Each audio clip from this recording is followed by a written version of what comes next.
This is a quick tutorial on how to buy shares of Orora Limited.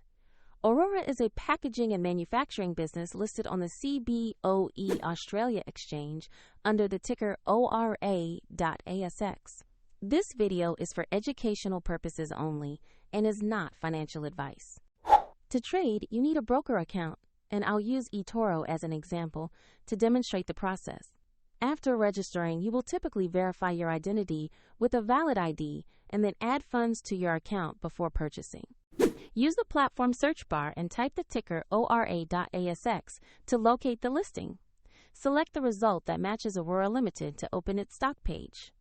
On the stock page, review the company overview and a price chart to confirm you have the correct Orora Limited listing. Make sure the exchange shows CBOEAUS and the ticker ORA.ASX.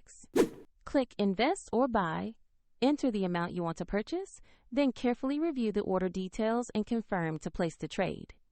If the market is closed, the order may be queued or executed when trading resumes, and if you do not have enough funds, the platform will ask you to add money before confirming.